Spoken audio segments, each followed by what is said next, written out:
Hello दोस्तों, we are starting with part 4 of polity. हम लोग बेसिकली 5 पार्ट में इसको ख़त्म करने की कोशिश करेंगे, कोशिश क्या कर ही लेंगे।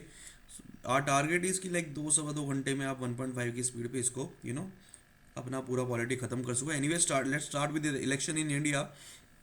तो सबसे पहले हम बात करते हैं इलेक्टोरल रिफॉर्म्स की। ओके, तो इलेक्शन क्या होता है? Election is a process. Wait. तो election is a process of voting to choose an individual at regular interval for holding public office. Okay, कैसे? Through free will of people in representative democracy.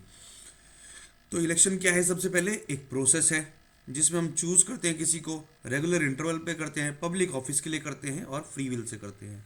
तो इसका role क्या है? ये accountability ensure करता है, participation ensure करता है, नेशनल यूनिटी इंश्योर करता है, करेक्टिव मैकेनिज्म लेके आता है कि आपने सही नहीं किया तो 5 साल में दूसरे को ले आएंगे। फास्टर इंटीग्रेशन, वो इट फॉस्टर्स इंटीग्रेशन।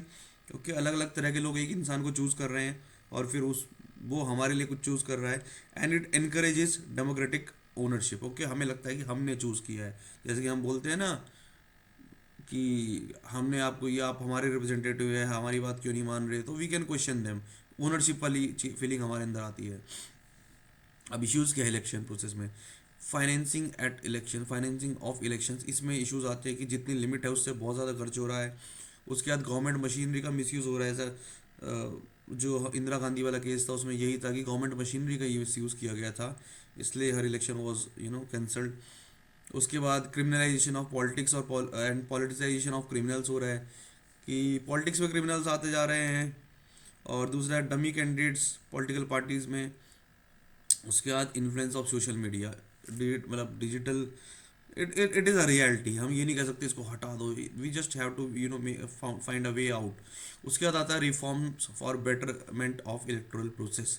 तो पहला क्या है? ट्रांसपेरेंसी होनी चाहिए। जो हम फाइनेंसिंग की बात कर रहे हैं, mandatory disclosure of candidates income source, जो कि हम करते हैं कि हम इनकम को हम डिस्क्लोज करते हैं, बट यहाँ पे बात हो रही है इनकम सोर्स की। ओके, उसके बाद वोटर पार्टिसिपेशन में ऐसा बोला जा रहा है कि वोटिंग एज को थोड़ा लोअर किया जाए। ओके, उसके बाद पोस्टल बैलेट प्रोविजंस, ये हम ऑलरेडी वैसे कर चुके हैं। हमने क्या बोलते हैं, 89 में हमने इसको 21 से 18 किया था, लेकिन अभी जो डिमांड्स है वो ऐसी है कि इसको 16 कर दिया जाए। 16 का बंदा भी फैसले ले सकता है।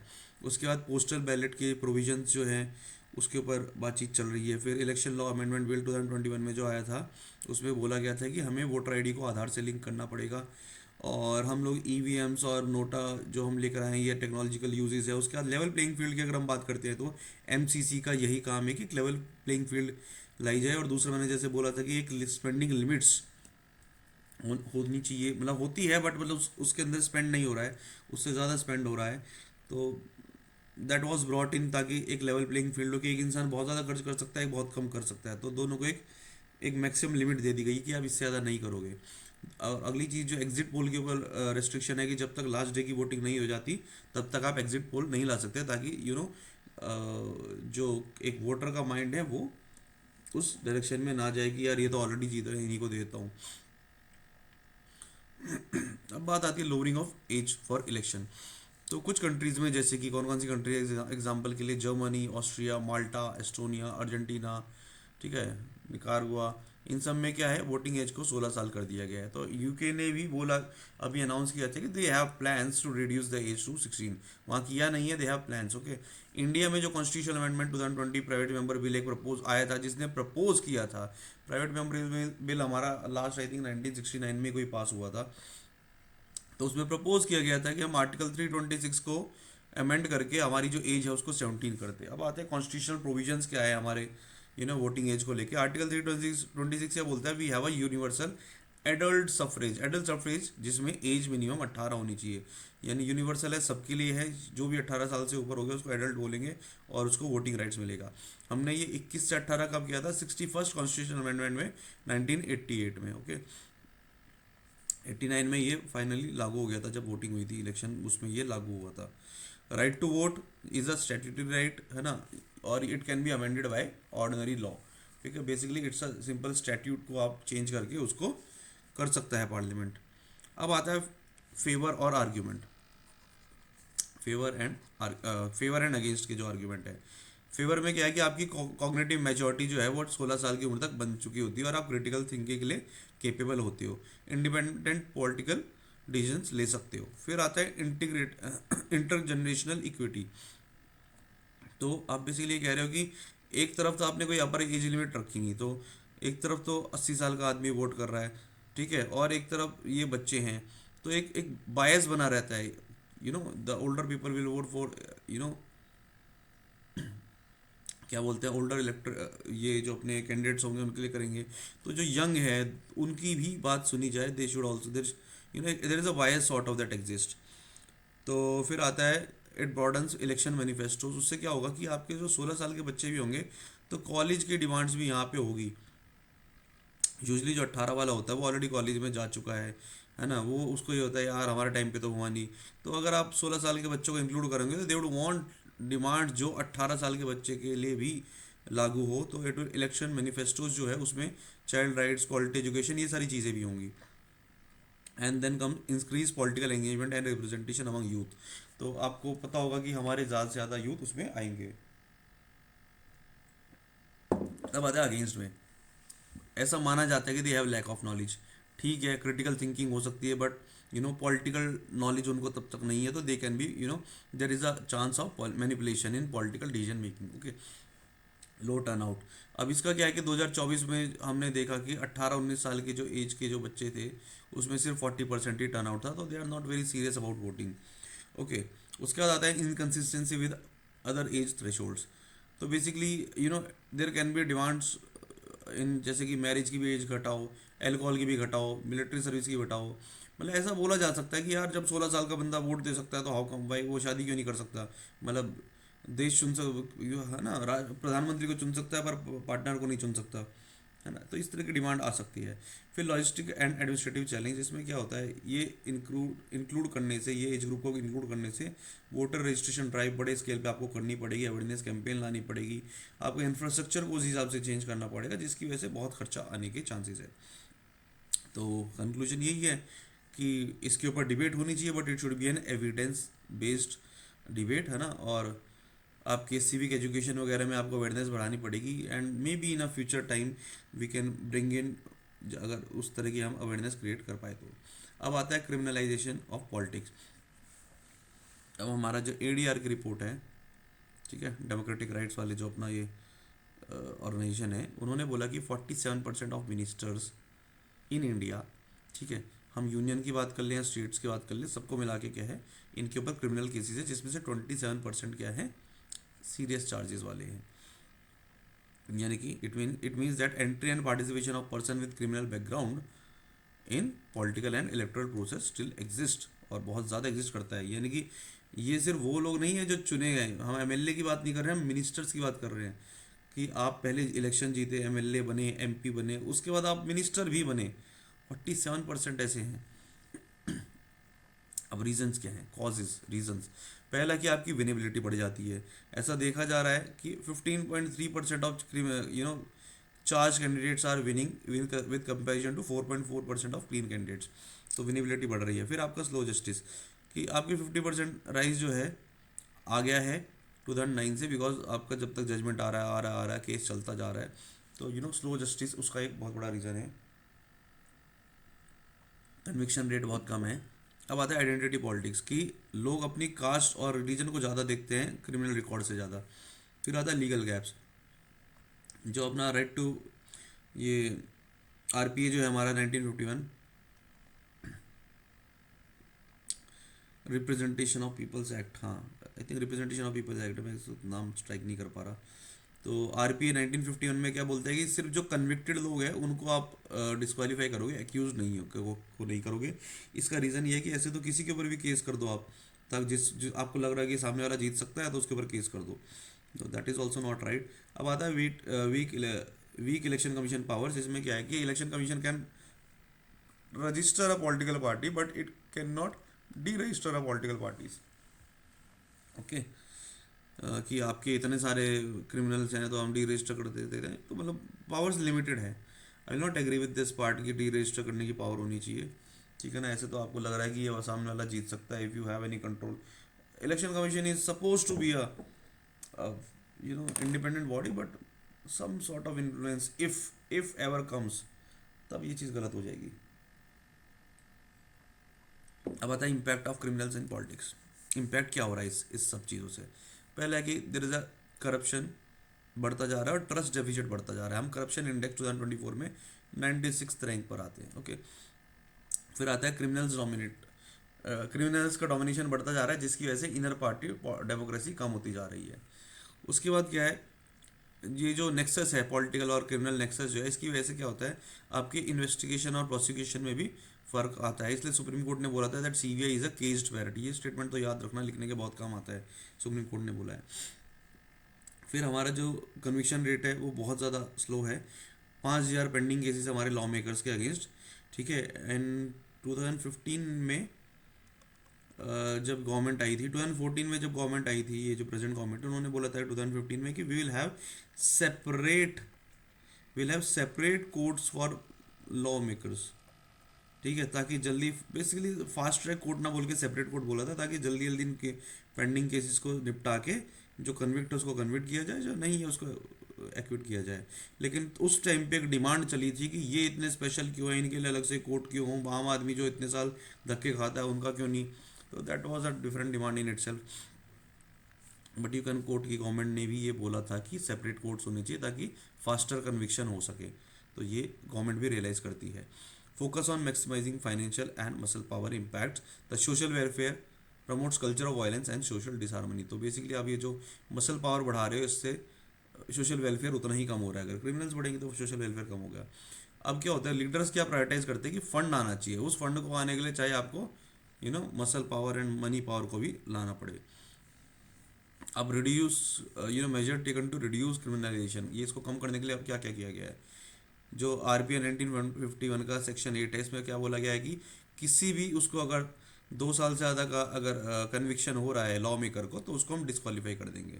फिर सेक्शन 11 क्या करता है कि election commission has a power to remove disqualification period, यानी कि वो उसको कम भी कर सकते हैं और रिमूव भी कर सकते हैं डिस्क्वालिफिकेशन पीरियड को। ओके। उसके बाद आता है अपना इलेक्शन कमीशन ऑफ इंडिया का वेब पोर्टल है, जिसमें आप पॉलिटिकल पार्टीज अपने फाइनेंसिस को सबमिट करती है ताकि सब देख सकें उसको। और 130th कॉन्स्टिट्यूशनल अमेंडमेंट बिल जो था, उसने क्या प्रपोज किया था कि अब if a minister is detained for 30 days for a crime punishable by 5 years और मोर। ठीक है, तो ऐसे मिनिस्टर को हटा दिया जाए। अगर कोई भी मिनिस्टर 30 दिन, मतलब ऐसे क्राइम के लिए 30 दिन डिटेन हुआ है जिसकी सज़ा 5 साल से ज़्यादा हो सकती है, तो उसको मिनिस्टर की पोस्ट से हटा दिया जाए। ठीक है, आप उसको MP से नहीं हटा रहे क्योंकि अभी तक कन्विक्ट नहीं हुआ है, बट अगर इतना हो रहा है तो उसको एटलीस्ट मिनिस्टर मत रखिए। ठीक है, ये प्रपोज किया गया था बट ये पास नहीं हुआ था। अब जुडिशियल प्रोनाउंसमेंट्स क्या आई हैं आज तक इस टॉपिक के ऊपर। Union of India versus ADR 2002 की है, उसमें बोला गया था कि सुप्रीम कोर्ट ने बोला था कि ऑल क्रिमिनल चार्जेस और कन्विक्शन जो है इसको आपको डिस्क्लोज करना पड़ेगा, because people have right to know. फिर है people's union of civil liberties versus union of India, इसने 33B सेक्शन को स्ट्रक डाउन किया था। ठीक है, इसमें बोला गया था कि the people have the right to full disclosure of candidates criminal background. फिर Lily Thomas versus union of India बहुत फेमस केस है, जिसमें बोला गया था कि 2 साल से ज़्यादा अगर आपका सेंटेंस है तो आपको इमीडिएटली डिस्क्वालीफाई कर दिया जाएगा अगर आप कन्विक्ट हो गए हो। फिर people's public interest foundation versus union of India parties में they parties must publish candidates criminal record and in media. तो पहले ये था कि आप वो अपने मैनिफेस्टो में डिस्क्लोज करते थे, लेकिन लोगों को तब भी पता चल पा रहा है, नहीं चल पा रहा है, तो अभी क्या बोला गया कि भैया पार्टीज को डिस्क्लोज करना पड़ेगा उसको। वे फॉरवर्ड क्या है कि डेडिकेटेड इलेक्शन बेंचेस होनी चाहिए, जैसे कि बोला गया था हाई कोर्ट्स में स्पेशल बेंच कर सकते हैं ताकि इसकी डे टू डे ट्रायल होकर स्पीडी ट्रायल हो सके। फिर आपका क्या है, स्ट्रॉन्गर पेनल्टीज होनी चाहिए। अगर फॉल्स एफिडेविट कोई सबमिट करता है तो उसको एटलीस्ट 2 साल की सज़ा तो उसी चीज़ की हो जानी चाहिए कि जिसने सही इन्फॉर्मेशन नहीं दी अपने एफिडेविट में, because people's right to know is being infringed. लोग उसी को देख के क्या पता वोट कर रहे हैं कि अरे इसके पास ऊपर केस नहीं है। फिर आपका जो स्पेंडिंग ओवरसाइट है उसके ऊपर बेटर एनफोर्समेंट होना चाहिए, पैसा जो इतना ज़्यादा खर्च हो रहा है उसके ऊपर होना चाहिए। And we need to have UK styled expenditure audit that can be adopted. फिर आता है सेक्शन 11 ऑफ RPA, इसको रिव्यू करने की ज़रूरत है। इसमें क्या किया है हमने, सीरियस क्राइम्स को इलेक्शन कमीशन की पावर से हटाया हुआ है। यानी कि डिस्क्वालिफिकेशन पीरियड का जो हमने है वो उससे हटाया, उसको डालने की ज़रूरत है इलेक्शन कमीशन की पावर में। कॉन्स्टिट्यूशनल स्टेटस जो है पार्टीज़ का, इसमें formal regulatory and institutional scrutiny के अंदर लाना की ज़रूरत है, यानी कि there has to be scrutiny of political parties as well. उनके सोर्स ऑफ फंडिंग की स्क्रूटनी होने की ज़रूरत है, कहाँ से पैसा आ रहा है। फाइनेंशियल ट्रांसपेरेंसी होने की ज़रूरत है, यानी कि आरटीआई एक्ट के अंदर पॉलिटिकल पार्टीज आने की ज़रूरत है, जो कि अभी नहीं एग्जिस्ट करती। And there has to be real time donation disclosure की, कहाँ से कितना पैसा है, इससे ट्रांसपेरेंसी बढ़ती है। अब आते हैं पॉलिटिकल फाइनेंसिंग की। पॉलिटिकल फाइनेंसिंग की अगर हम बात करें तो many parties have delayed submitting expenditure statement, यानी कि एक्सपेंडिचर स्टेटमेंट जो सबमिट करना होता है उसमें उन्होंने बहुत डिले किया सबमिट करने में 2024 इलेक्शन में, और 2024 इलेक्शन के बाद तो किया ही नहीं, उसको अपने डेटा को सबमिट नहीं किया। पॉलिटिकल फंडिंग मैकेनिज्म इंडिया में क्या है, लीगल प्रोविजंस की अगर हम बात करें तो फंडिंग जो है वो आरपीआई 1951, इनकम टैक्स एक्ट 1961 और कंपनीज एक्ट 2013 के थ्रू गवर्न होती है। जो इंडिविजुअल डोनेशंस होती है दैट कैन बी एक्सेप्टेड, लेकिन जो गवर्नमेंट कंपनीज हैं उनसे नहीं ली जा सकती है ना। But have to report donation about 20,000 to ECI. तो 20,000 से नीचे की अगर कोई डोनेशन है तो आपको उसको रिपोर्ट करने की जरूरत नहीं है, 20,000 से ऊपर की कोई डोनेशन है तो उसको आपको रिपोर्ट करना है, ठीक है ना। और गवर्नमेंट कंपनीज से आप इंडिविजुअल डोनेशंस नहीं ले सकते, वॉलंटरी कंट्रीब्यूशंस। हालांकि इसमें भी कुछ चेंजेस किए गए थे, but let's not talk about that right now. Donations about 2,000 must be made through traceable method, यानी कि कैश में सिर्फ 2,000 से नीचे की ही डोनेशन ली जा सकती है, उससे ज़्यादा की नहीं। और इलेक्टोरल ट्रस्ट जो होते हैं they serve as intermediates for political donation, की वो उसको पैसे वो ले लेते हैं और फिर पॉलिटिकल पार्टीज को जिसको आप देना चाहते हैं वहाँ पे वो दे देते हैं, ठीक है ना। अब आता है इशू इन पॉलिटिकल फाइनेंसिस। पहले क्या है, कॉर्पोरेट इन्फ्लुएंस फंडिंग है हमारे यहाँ पे। तो अगर कॉर्पोरेट की फंडिंग आ रही होगी तो they would want your policies to be governed for them, तो it leads to policies to serve private interest. They would want कि टैक्स कटाएं, डीरेगुलेशन हो, उसकी उसकी वजह से सोशल इनइक्वालिटी बढ़ सकती है। जैसे कि सुप्रीम कोर्ट ने इलेक्टोरल बॉन्ड केस 2024 में बोला कि this is an institutionalised corruption. ये जो इलेक्टोरल बॉन्ड है this is an institutionalised corruption. आपने बेसिकली छुपा दिया कौन कितना पैसा दे रहा है, जब बताने की जरूरत नहीं पड़ रही तो आप basically that is worse than what was happening already. और गवर्नमेंट ने इसको ट्रांसपेरेंसी के नाम पे लेकर आए थे। इलेक्टोरल बॉन्ड अब तो इतना रेलिवेंट नहीं रहा, पर आप पढ़ के देखोगे एनीबडी कुछ सी कि यार ये तो करप्शन है, बट गवर्नमेंट ने बोला कि यार इससे ट्रांसपेरेंसी बढ़ेगी। तो अगर हम देखें करप्शन परसेप्शन इंडेक्स, उसमें हम 96 पोस्ट पे रैंक पे आते हैं, जो कि मैंने अभी अभी बताया था ऊपर भी। अब आती है हाई कॉस्ट ऑफ इलेक्शन। तो 2024 वाला इलेक्शन जो है it became world's most expensive electoral event. कितना खर्च हुआ इसमें, 1.35 लाख करोड़। तो इससे जो कॉस्टली इलेक्शन से और ओपेसिटी से क्या होता है, पब्लिक ट्रस्ट खत्म हो रहा है, पावर जो है वो वेल फंडेड पार्टीज के पास जा रही है, और जो अंडर प्रिविलेज है जिनके पास पैसा नहीं है they are not able to get in to the electoral foray. जैसे कि हम इरोम शर्मिला की बात करें, she was on fast for 17 years और बाद में she could not win the election. जिन लोगों के लिए लड़ी, बिकॉज शी साइकिल पे कैंपेनिंग कर रही है यार, वो साइकिल पे पैम्पलेट बांटती फिर रही थी। How would she compete with the election this machinery of other parties. अब आती है लैक ऑफ ट्रांसपेरेंसी। जो 60% ऑफ कंट्रीब्यूशन है वो 6 मेजर पॉलिटिकल पार्टीज को ही जा रहे हैं 2004 से लेके 2022-23 तक, ठीक है, फ्रॉम अनडिस्क्लोज सोर्सेज। क्योंकि जैसे हमने देखा कि सोर्स डिस्क्लोज करने की ज़रूरत अभी नहीं है। क्यों? क्योंकि आपने तो इलेक्टोरल बॉन्ड ले लिया, आपने इलेक्टोरल बॉन्ड लेके उस पार्टी को दे दिया, किसने लिया किस, उसका कुछ है ही नहीं रिकॉर्ड कि किस इंसान ने वो बॉन्ड खरीद के पैसा डाला है। Then there is a disparity in political funding. National parties के पास टोटल फंडिंग का 93% आया तो 2024 इलेक्शन में। उसके बाद ओवर स्पेंडिंग जो है, तो जो एक्चुअल कैंपेन स्पेंडिंग जो है वो ईसीआई लिमिट को बहुत ज़्यादा क्रॉस करती है। ईसीआई लिमिट क्या है, 95 lakh for Lok Sabha and 40 lakh for assembly, एक कैंडिडेट की ये लिमिट सेट की गई है। बट इसको तो बहुत ज़्यादा पार हो जाता है कि क्या कैसे दिखा देते हैं कि चेयर जो है इस आदमी ने डोनेट करी, मतलब कैंपेन में जो लोग आए उनके लिए जो चेयर लगनी है वो इस आदमी ने डोनेट करी, जो वहाँ पे कोल्ड ड्रिंक बट रही है वो इस आदमी ने डोनेट करी। तो देयर आर लूप होल्स। फिर आता है मनी पावर। मनी पावर में क्या है, जो वेल्दी है वेल्थ जो है वो बहुत ज़्यादा इन्फ्लुएंस करती है। जैसे हम मध्य प्रदेश का एग्जांपल ले तो जो 44% of the winning candidates had assets over 5 crore, तो ये बहुत बड़ा फैक्टर है। अब आता है आपका वे फॉरवर्ड में क्या बातें हैं, there there has to be national election fund. आप एग्री करें ना एग्री करें that's a different story, but way forward में आप लिख सकते हैं, because even I don't agree with it, कि एक यू नो एक कॉमन फंड होना चाहिए जिसमें पॉलिटिकल पार्टीज को बांटा जाए, कि जितनी बड़ी पार्टी उसको उतना पैसा दे दिया, छोटी को उतना दे दिया। तो ये तो ऐसा हो गया ना यार कि मतलब ये एक इक्विटी मेंटेन करने का तरीका है कि सबको डोनेशन मिले। तो ये तो ऐसा भी हो जाएगा कि भैया it would be a way to get donation. I am not very serious about winning election, मुझे पता है मैं जीतूंगा भी नहीं, बट पैसा तो आ रहा है कम से कम, और मुझे जैसे दिख रहा है कि मैं जीतने नहीं वाला, तो मैं उतना ही कम पैसा लगाऊंगा, है ना। I have made money from there. I don't know how it would work out, but ठीक है, लिखने के लिए ठीक है, नेशनल इलेक्शन फंड। अब रिकमेंडेशंस क्या है कि एक्सपेंडिचर पे कैप होना चाहिए, सब कह रहे हैं, ऑलरेडी लगा भी रखा है, बट उसको एनफोर्स करने की ज़रूरत है। फिर there has to be a state funding to reduce disparities. ये इंद्रजीत गुप्ता कमेटी ने वही ऊपर वाली जो बात हुई, national election fund state funding, कि इलेक्शन का पूरा खर्चा सरकार उठाए। सरकार थोड़ी उठा रही है भाई, वो टैक्स पेयर का पैसा है, ठीक है। उसके बाद आता है election must be limited to transaction via cheque, DD, RTGS, इसके थ्रू ही होना चाहिए, to reduce the use of black money, है ना। ट्रेसेबल होना चाहिए बेसिकली सारा एक्सपेंडिचर, एंड पार्टी का एक्सपेंडिचर के लिए ऑब्जर्वर्स होने चाहिए, डोनर डिटेल्स को पब्लिकली डिस्क्लोज करना चाहिए, सारी बातें। अब आती है ई वोटिंग की। तो बेसिकली बिहार इलेक्शन कमीशन ने क्या बोला कि will roll out e voting system using an Android based mobile for municipal and urban body poll की। ये अर्बन इलेक्शन वगैरह में लोगों को आना ना पड़े बिहार वोट डालने, तो उसके लिए ई वोटिंग सिस्टम हम स्टार्ट करके देखते हैं, ठीक है। तो ये बेसिकली क्या है, electronic voting. It allows people to vote using electronic device like computer, voting machines, DREs and smart cards. इसके फीचर क्या होंगे, there would be a mobile application जिसमें 2 एंड्रॉयड बेस्ड मोबाइल ऐप्स जो होंगी वो SEC BHR, ठीक है, e voting SEC, state election commission of Bihar, ठीक है। इसमें क्या होगा, CDAC,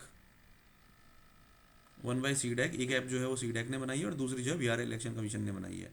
तो इसमें ब्लॉकचेन का यूज़ किया गया है, लाइवलीनेस डिटेक्शन का यूज़ किया गया है, फेशियल वेरिफिकेशन का यूज़ किया गया, तो ताकि आप ऑथेंटिक वोटिंग करा सको।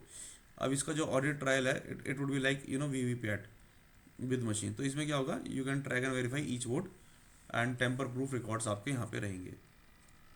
बेसिकली आप जब वोट दे रहे हो, इट इज़ बिंग ट्रैक्ड कि वोट डाल कौन रहा है, ठीक है। उसके बाद आते हैं ई वोटिंग की सिग्निफिकेंस क्या है, एक्सेसिबिलिटी आपकी बढ़ जाती है, ज़्यादा से ज़्यादा लोग जैसे माइग्रेंट्स है, पर्सन विद डिसेबिलिटी जो आ नहीं सकते वो वोट कर सकते हैं। यूथ फ्रेंडली पार्टिसिपेशन, तो यूथ जैसे हमने बोला 40% पार्टिसिपेशन था 18-19 वालों का, तो उनका पार्टिसिपेशन बढ़ा सकते हैं हम। Then there is a cap on expenditure, तो आपका टाइम एंड एफर्ट जो है आपका कम हो जाता है, पार्टिसिपेशन बढ़ जाता है, पैसे कम खर्च होते हैं। उसके बाद आता है ई वोटिंग के कंसर्न्स क्या है, कि हैकिंग हो सकती है, मैनिपुलेशन हो सकता है, फ्रॉड हो सकता है, ये आपको नहीं पता कि पीछे वहाँ पे कौन कौन पॉइंट पे वोट डलवा रहा है, ओके। उसके बाद इट प्राइवेसी जो है, हम कहते हैं ना राइट टू वोट, आपका प्राइवेसी है कि आप वोट किसको दिया, यू मे नॉट टेल, तो it is very hard to ensure that, ठीक है ना। साफ साइड वाला देख रहा है। दूसरा, कोअर्शन फ्री एनवायरनमेंट होगा या नहीं होगा, जैसे मैंने बोला कि गन पॉइंट पे कोई वोट डला रहा है, you never know. And it exclude citizens without internet access, या फिर डिजिटल लिटरेसी जिनके पास नहीं है वो रह जाते हैं। अब अब आते आते इसके कंक्लूजन की। तो बेसिकली क्या है, it is a significant STRIDE, very welcome step होना चाहिए उसको। देखो कोई भी नई चीज़ आती है ना, कोई मत बोले ये ख़राब है, ये अच्छी है, नहीं, ये तो एकदम बिल्कुल ख़राब है। अगर आपको लग रहा है कोई चीज़ ख़राब है, तो now find ways to improve it. पूरा नकार मत दो, anything that is a way forward, anything that is a something new that is coming, कोई टेक्नोलॉजी है, कुछ भी है, उसमें कितनी भी कमियाँ है, वर्क ऑन रिमूविंग दोज कमियाँ, ठीक है ना। उनको कमियों को हटाओ, उसको टेक्नोलॉजी को, या आप एक कदम आगे बढ़े हो उसको पीछे ले जाने की बात मत करो। Sometimes I said that on the farm laws also, कि मान के चलो फार्म लॉज में सारी की सारी कमियाँ थी, वर्क ऑन रिमूविंग दोज कमियाँ instead of roll back, because roll back तो ये हो गया हम एक कदम पीछे गए हैं। मैं मानता हूँ, मान के चलो 100% वो पूरे गलत थे, तो try to make those 100% changes, because किसी भी लॉ में चेंजेस लाना is much easier than all together एक नया लॉ लेकर आना, बिकॉज कुछ तो अच्छा भी रहा होगा उसमें। फार्म लॉ तो जस्ट मैंने एक एग्जांपल दिया, बिकॉज रिसेंट हिस्ट्री में अगर रोल बैक का कोई एग्जांपल है तो वो सिर्फ फार्म लॉज ही है, ठीक है, इसलिए मैंने फार्म लॉज का एग्जांपल दिया। डोंट थिंक कि this is my own thinking की, नहीं ये अच्छे थे या बुरे थे। एनीवेज, तो it is a stride towards electoral modernisation. इसमें एक्सेसिबिलिटी बढ़ती है, कन्वीनियंस बढ़ता है, लेकिन साथ ही साथ कुछ इश्यूज भी है साइबर सिक्योरिटी के, डिजिटल एक्सक्लूजन के और कोवर्शन के। अब फ्रीबीज की बात करते हैं। Tamil Nadu power distribution corporation limited versus union of India case में सुप्रीम कोर्ट ने क्या बोला? There are concerns about freebies culture across states. Freebies क्या होती है? डेफिनेशन इसकी आरबीआई के हिसाब से फ्री पब्लिक वेलफेयर बेनिफिट्स, यानी कि फ्री पावर, वाटर, वही जो जैसे दिल्ली में जो हमें मिल रहे हैं, ठीक है ना, बिजली फ्री, पानी फ्री, वो वाली चीज़ें जो कोई, टिकट फ्री। हालांकि उसकी रीजनिंग अगर आपकी ऐसी कि जैसे कि वुमेन के वर्क प्लेस पार्टिसिपेशन बढ़ाने के लिए आपने वुमेन का टिकट फ्री किया है, that is a different thing. But आप सिर्फ इलेक्शन के लिए कर रहे हो, इलेक्शन से पहले अनाउंस कर रहे हो, दैट इज़ रॉन्ग। या फिर लोन वेवर्स जैसे देते हैं इलेक्शन से पहले कि फार्मर्स का लोन माफ़ हो गया, इसका लोन माफ़ हो गया, माफ़ कभी कुछ नहीं होता, वो टैक्स पेयर्स मनी से जाता है, ठीक है ना, माफ़ कभी कुछ नहीं हो रहा।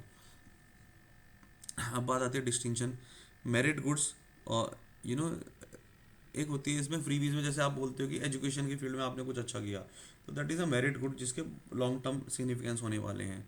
श्रेया वर्सेस प्रेया फ्रॉम कथा उपनिषद, इसमें क्या बोला गया है? उसमें बोला गया है कि श्रेया जो है, लॉन्ग टर्म गुड जो है, उसको हमको प्रायोरिटाइज करना है, कथा उपनिषद में लिखा हुआ है, ओवर प्रेया। प्रेया क्या होता है? Short term pleasures.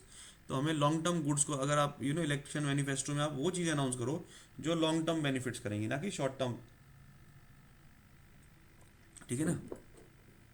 अब डीपीएसपी में क्या बोला गया है? आर्टिकल 38 में क्या बोला गया है कि सोशल वेलफेयर प्रमोट करना है। आर्टिकल 39 में क्या बोला है? इनइक्वालिटी घटानी है। आर्टिकल 41 में बोला गया है कि आपको राइट टू वर्क इंश्योर करना है। सुप्रीम कोर्ट ने क्या बोला? सुब्रमण्यम बालाजी केस 2039 में क्या बोला कि it upheld freebies under DPSP, ये वाले की बोला गया भैया यार इनइक्वालिटी घटानी है तो पैसा बांटने दो। सुप्रीम कोर्ट भी कई बार अपनी जजमेंट को रिवाइज करते रहते हैं। तो आगे देखते हैं। आरपीए 1951 में सेक्शन 123 में क्या बोला गया है?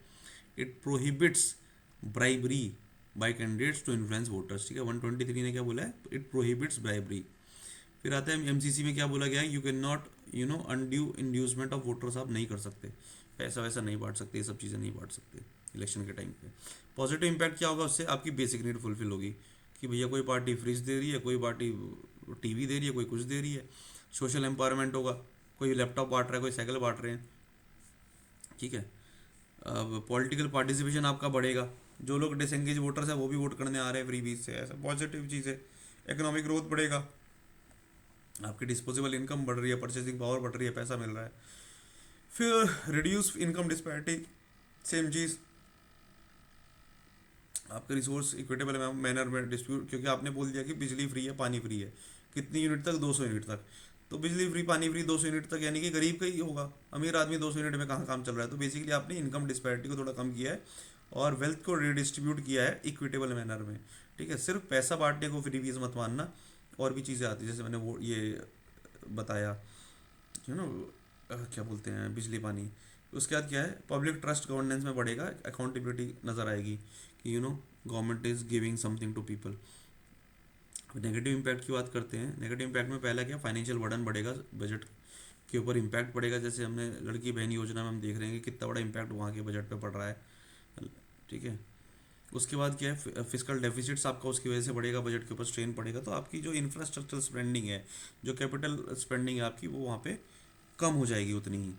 तो अगर आप देखें combined gross F D physical deficit जो स्टेट्स का है वो 2.6% हुआ करता था फाइनेंशियल ईयर 2022 में, और अब वो 2025 तक आते आते 3.2 आ चुका है, ठीक है। तो आप देख सकते हैं 0.6% का इंक्रीज़ आया है, तो ये 2024 इलेक्शन के बाद आया है। फिर आता है free rider issues. Free rider issues क्या है कि ये डिपेंडेंसी कल्चर क्रिएट कर रहा है। जैसे नया स्कीम थी, कांग्रेस ने 2019 में अनाउंस की थी नया स्कीम की, सबको यूनिवर्सली 6,000 रुपये महीना मिलेगा। तो उसके बारे में ये बोला गया था यार आदमी तो काम ही नहीं करेगा, क्योंकि कुछ जगह ऐसी है, कुछ लोग ऐसे हैं जो महीने में 6,000 रुपये महीने ही कमा रहे हैं, ठीक है ना। वो कुछ सोचेंगे यार पूरा महीना काम करके 6,000 रुपये मिल रहा है, इससे बढ़िया अनएम्प्लॉयड रहूँ कि 6,000 रुपये महीना मिल जाएंगे। तो डिपेंडेंसी कल्चर हो रहा है, लो प्रोडक्टिविटी हो रही है, और प्राइवेट इन्वेस्टमेंट के लिए इंसेंटिव्स कम होते चले जाएंगे उससे, फ्री वी कल्चर से। उसके बाद आता है कि सस्टेनेबल ग्रोथ आपकी अंडरमाइन हो जाएगी, जैसे फ्री इलेक्ट्रिसिटी, ये इसकी वजह से क्या होता है कि डिप्लेशन ऑफ ग्राउंड वाटर हो रहा है, कि लोगों को उसकी रियलाइज ही नहीं हो रही, जब तक पैसा नहीं देंगे they are not realising how much they are spending. और फ्यूचर जनरेशन के ऊपर उसका बर्डन आ जाता है, कैग की रिपोर्ट है। फिर क्या है, डेमोक्रेटिक पॉलिटिक्स को ये डिस्टॉर्ट कर रहा है, इट वायलेट्स आर्टिकल 14 जिसमें इक्वलिटी की बात की गई है, लेवल प्लेइंग फील्ड की बात की गई है। क्यों? क्योंकि कोई पार्टी जीत रही है, बड़ी पार्टी है, वो अनाउंस कर पा रही है।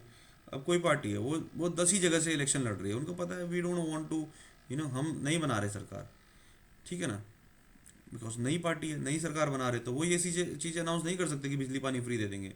एक दूसरी पार्टी जो पूरे स्टेट में इलेक्शन लड़ रही है तो वो कर सकती है, because at the end of the day उनकी गवर्नमेंट बननी है, ठीक है ना। मेन बात यह है कि वो 10 सीट उन्हें मिलेगी कि नहीं, ठीक है, because sometimes the political parties can be issue based also. आपको लग रहा है कि धारवाड़ के क्षेत्र में कुछ कमी है तो आप सिर्फ धारवाड़ में इलेक्शन लड़ रहे हो, आप नहीं चाहते कि आप सीएम बनो, ये बनो, आप जब अपने क्षेत्र का इम्प्रूवमेंट करना चाहते हो, बट आप ऐसी चीज़ अनाउंस नहीं कर सकते कि मैं बिजली फ्री दूंगा, पानी फ्री दूंगा, क्योंकि आपको पता है आपकी गवर्नमेंट बननी नहीं है। तो एक लेवल प्लेइंग फील्ड खत्म हो जाती है।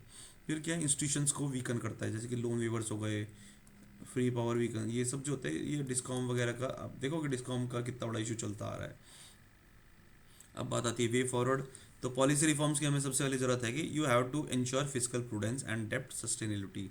कोई भी स्कीम को आप अनाउंस करने से पहले उसका कॉस्ट बेनिफिट एनालिसिस देखना बहुत ज़रूरी है, और इसके लिए इंस्टीट्यूशंस भी होने चाहिए जो उसको we can have independent institution, government के ही इंडिपेंडेंसी जिसकी आप इंश्योर कर सको, जो बोले कि भैया ये आपने स्कीम अनाउंस की है, it can not be announced because ये आपके स्टेट के लिए हानिकारक होगी, या फिर आपके पास इतना बजट नहीं है।